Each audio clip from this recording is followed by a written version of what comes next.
Coming up on Mountain News at 6, the Kentucky Attorney General calls on the Biden administration to make fentanyl a weapon of mass destruction.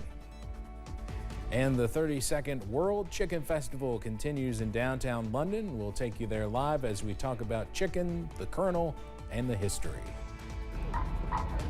And we are right here in downtown London. The clouds have moved in. What does that mean for the weekend forecast? The latest coming up as Laid Back Country Picker starts right as Mountain News at 6 starts now. Dedicated to Eastern and Southern Kentucky, this is WYMT Mountain News at 6.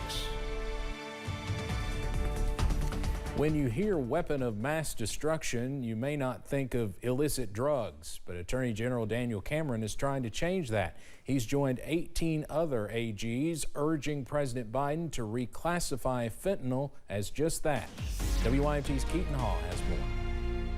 The drug overdose mortality rate in the Commonwealth is the second highest in the nation, only behind West Virginia. And officials attribute a majority of those deaths to fentanyl. Fentanyl is actually, according to the DEA, is 50 to 100 times stronger than morphine. They say less than a penny size of it can kill an individual. And the spread of the drug seems to be getting worse. It seems like within the past year, it has become more and more prevalent and more widespread.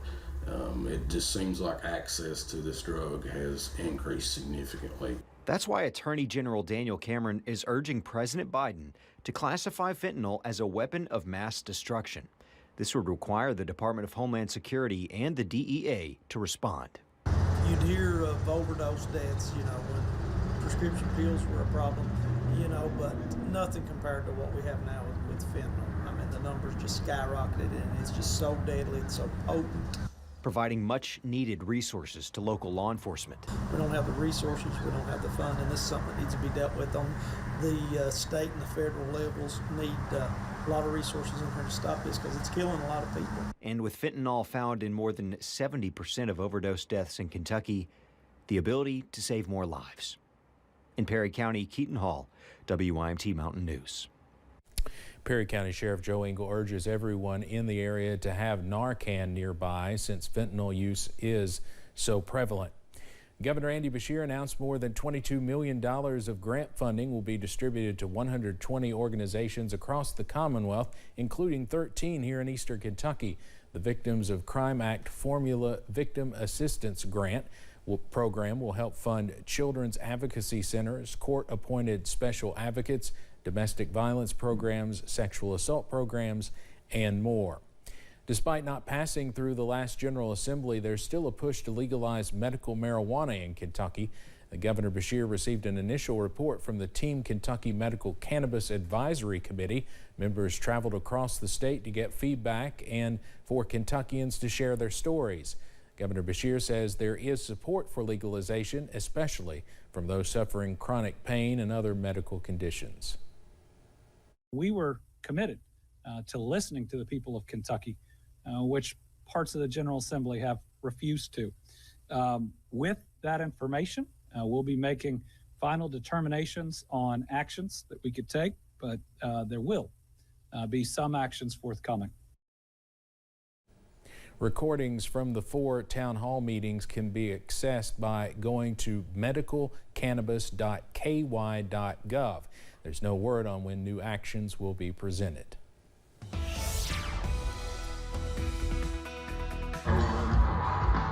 Joining you once again from downtown London here at the 32nd Annual World Chicken Festival. We're right next to the Stage of Stars here downtown, and Eastern Kentucky's own Laid Back Country Picker has started his set.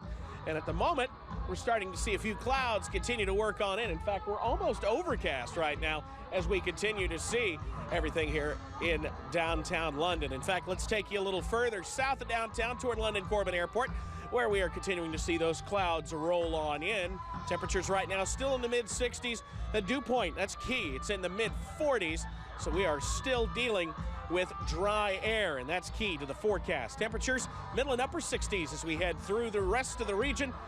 And Jonesville, our warm spot at 72. Through the satellite radar last few hours, we've been watching some rain off to the west, but it should stay there. Light winds tonight, 55 a low with maybe a stray shower. I'll have the very latest on Any more showers possible in the weekend forecast? That's coming up in a few. Steve? All right, Evan, thank you very much. Well, the Foundation for Appalachian Kentucky has now given out more than $3.5 million to flood victims. They posted it on social media today. That amount includes grants to support families, nonprofits, small businesses, and family farms impacted by the flooding. Nearly $1,800,000 of it has gone directly to individuals and families, representing nearly 18,000 adults and children. Now, we still have information on how you can donate to flood relief efforts on our website. State officials say they set up a notification campaign to help owners locate and claim cars lost during the flooding. Officials say in the past few days, about 70 cars, trucks, and SUVs have been identified for recovery in 4 counties. For more information about that campaign or to see if your missing vehicle has been located, you can visit governor.ky.gov/flood resources. Well, bridge maintenance could lead to traffic delays on I-75 in Whitley County next week. The maintenance is scheduled for Tuesday, September 27th. On Tuesday, the right lane of I-75 northbound will be closed at mile marker 14.5 near Goldbug Bridge from 9 a.m. till 12 p.m. The right lane of I-75 southbound will be closed at the same location from 1 p.m. till 4 p.m. Officials ask drivers to use caution and drive slowly in work zones. Well, thousands are taking advantage of the gorgeous weather tonight at the 32nd World Chicken Festival in downtown London. WYMT's Olivia Calfee is also live at the festival for us tonight and has more on day 2. Olivia. Thanks, Steve. There are people here from all over the world enjoying the fun. As you can probably hear the live music in the background, but I got the chance to talk to some people today just about their favorite part of the festival and even learned some of the history. The World Chicken Festival really does live up to its name. One of the Colonel Sanders impersonators at the festival traveled all the way from Louisiana, and this year he was the winner of the impersonating contest. Well, they say winner, winner, chicken dinner. Many people are waiting in long lines for a plate of the famous chicken fried in the world's largest skillet.